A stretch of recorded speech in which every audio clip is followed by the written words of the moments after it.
I finally have everything for my budget home gym. Now I just need a house.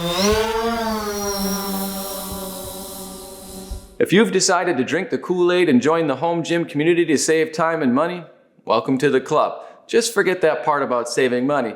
That's just something cute we tell you to get you in the door.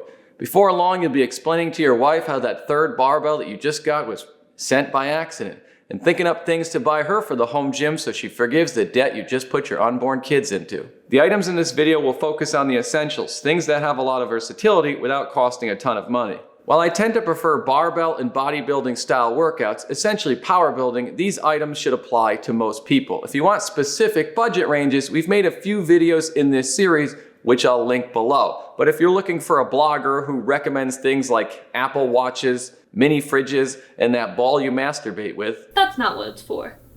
Could have fooled me. Anyway, that's a real article and this is the wrong place. But if you're looking for some random YouTube guy who you've never met and have no reason to trust, who hands out advice like clowns hand out childhood trauma, then you won't be let down. Your first step is going to be deciding your needs. I'd say wants, but that's how you get into this situation. I don't need all of this stuff. I can get a great workout in with a barbell, some plates, a bench, and a rack, and by slowly building out from there. And I'd make a joke about not telling Winnie how all this is essential, but I'm sure she figured it out well before I got my 5th bench in. So what is your training style and goals, and what equipment does that require? What are the basics you need to see if a home gym is really for you? Are you just trying to stay in shape, look good, get stronger? CrossFitters need a bar with some spin, bumpers, and good health insurance. A bodybuilder is going to bankrupt their family long before that budget gym is ever finished. And if I'm a power lifter, I need a power bar, a rack as manly as myself, which really isn't saying much, enough plates to cause long-term injuries, and most importantly, a cute outfit. Before you go crazy buying things, take some time to plan out your space and try not to neglect things that we often don't think about until later, like lighting. Or even just creating a place that you actually want to spend time in by creating a nice environment for your home gym. Things like being able to play music are simple and cheap enough to add. We just stream from a Google Home that we have in the corner. Or the one thing we seem to all forget about until it's 13 degrees in the gym and the bar is burning your hands, heating and cooling. As much as it pains me to say this because I can't get affiliate clicks off secondhand gear, the cheapest way to build a home gym is buying used. But if you're uncomfortable putting your life on the line dealing with the fitness equivalent of a used car salesman, then I'm more than happy to take a cut off that free advertising. But jokes aside, the reality is there's deals to be had even now, and probably especially in the future as people upgrade or go back to commercial gyms or just decide that a home gym isn't for them. And much of this is covered in our other videos in this series. So check those out as we've addressed a huge range of topics. I'll link some of them in the description, but it's gonna be a hot mess down there. And that's because I think we've made a pretty good catalog of videos in that department. Now, I bought my old Rogue Infinity R6 rack with some attachments off Facebook Marketplace a couple years ago for $570. Now, that was before everybody became a home gym entrepreneur, but even back then, as built, it shipped for $2 grand. And the guy who bought it from me fully loaded up still saved over $1 grand by doing so. It's trickier now to find those deals, but they're still worth pursuing. If you don't want to spend every waking moment of your life searching around the marketplace, you can use tools like Facebook's search term alerts, or something like Search Tempest, which pools all the Craigslist classifieds within one area. Even pulling from eBay and Amazon, though those last two aren't local to you. The other thing you're going to want to do, and I know it's hard, is wait for deals. There's been a huge influx of companies into the home gym community, which for us is a great thing. Maybe they couldn't keep up with demand in the past, but those days are coming to an end, and they have to now compete for our money. So sales are coming back. And for example, I don't buy from Titan, well, for a lot of reasons, unless it's on sale because they're constantly running specials. If you want a specific item for them, seriously, just wait for the sale. It's coming. Yeah, you need patience, but companies like Fringe Sport and many others are constantly running deals. And in my opinion, even the almighty Rogue is going to bring those Black Friday deals back as other companies gain ground on them.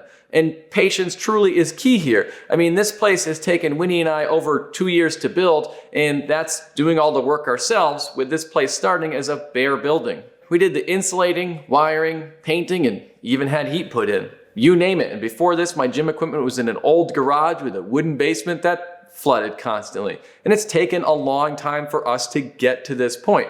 And we're not done yet, but we wouldn't have gotten here without a ton of late nights, deals, and patience. Rather than going category by category and giving you a ton of options, because this video isn't so much about which items to purchase, though I will be giving good budget recommendations for the bare bones essentials, it's more about how and where to save money as I constantly plug our other videos so we can look like we know everything. Flooring should be your first and least exciting purchase. Nothing fancy or revolutionary here, and as much as I love platforms, they're not necessary. Instead, just go to your local Tractor Supply and get as many 3/4 inch thick, 4 foot by 6 foot horse stall mats as you need. And no puzzle mats. They're not nearly as durable and they compress. And if it's good enough for a horse, it's good enough for you. Just try to get them all at once and check them over, since there can be some differences in height or even discoloration. It's obviously easier to place these things before you fill your gym, but we renovated this place, adding 200 square feet to it and made it work. It wasn't fun or pretty, but if you want to watch us fight with flooring as we try to move a 1,300-pound cable machine without taking it apart or using any common sense, feel free to check out the video. Also, tape the mats together with Gorilla Tape. It looks better, helps keep them in place, and is much easier to clean. A huge amount of workouts are centered around a barbell and some plates, and that's because of the versatility a good barbell provides. Now, I'm not going to say it's the most important piece of equipment, because honestly, you can do a lot without any equipment at all, but it's hard to rival the amount of movements a good barbell adds. And a bar is your direct connection to what you're lifting. So think twice before you skimp too much here, because honestly, there's no reason to have a full wall of barbells. And believe me, the wife doesn't believe they all do different things after she sees the first 3. So here's a few good budget options that we've got right here on this wall. First, the Titan Economy Barbell. If you're looking for a bare minimum bar that you'll probably upgrade from later, this is absolutely the cheapest I would go. Sure, the listing's lacking important information like tensile strength, not because they're too cheap to test it, but because it's easier to hope people don't notice than to publish low numbers. But in all honesty, it's better than it has any right being, even being imported at such a low price. From there, I'd check out the Bells of Steel Barenaked Powerlifting Bar, as I think it's the best powerlifting bar at that $200 or below level. Feel free to check out our full review on it, as it just might end up being the best 9.5 minutes of your day, unless you bought that ball we were talking about earlier. And if you insist that the letter R is your only option, but you still want a budget bar, well, good hecking luck. Actually, I'd go straight to the Boneyard. We have 2 Boneyard bars here, the Ohio Deadlift Bar and the Bella Bar. And if you're willing to roll the dice, it's a good place to save some money. Hell, I even have some Boneyard deep dish plates that I got pretty lucky with, but I have gotten a lot of DMs from people who haven't been so fortunate. That is, outside of Boneyard barbells, which are typically a good deal. Plates are probably where you can save the most money. Even with the still inflated prices on the used market, it still beats paying shipping. Bumpers are generally more expensive, quieter, and thicker versus iron, which is easier to find on the used market and often the cheapest option. Many budget options for plates are more of the weight is weight kind of suggestions, meaning if it weighs close to what it says on the side of the plate, you'll be okay. Just don't assume that if a company says 45 pounds, it actually is, because there's a lot of companies out there that are more interested in your money than their own accuracy.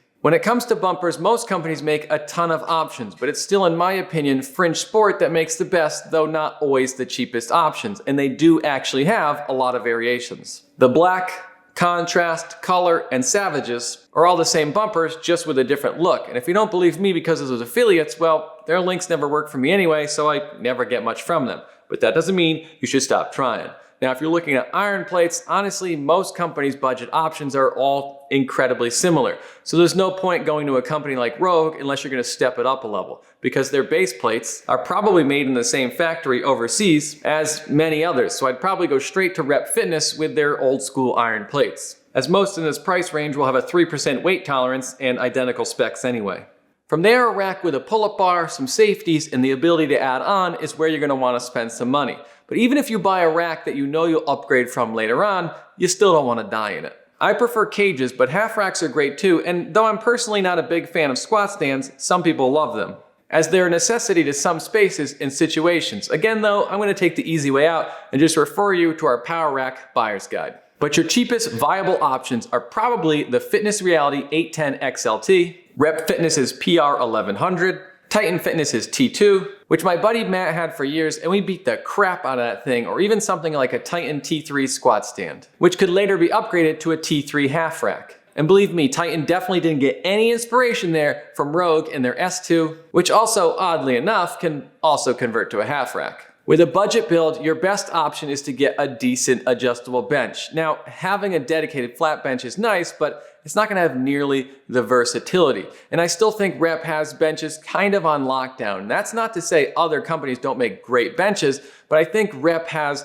probably the best catalog across all budget ranges. The AB3100 is probably still my go-to for budget adjustable benches. And with the way they're expanding their lineup this year, that'll probably be the case for a long time. I don't want to sound like a broken record, but we've covered a lot of these items in depth in a lot of our other videos. Barbells, plates, bumpers, dumbbells, which in my opinion is another essential type of item for my style of training. Collars, bands, hell, even jump ropes. Anything we thought was a quality item that you need to build a good home gym is in those build videos. And in our unbiased opinion, we think they're really great resources, so if you don't mind checking them out, we really appreciate that support. Like, comment, and subscribe to boost us on that algorithm. I hope this video was helpful. I'll see you next week.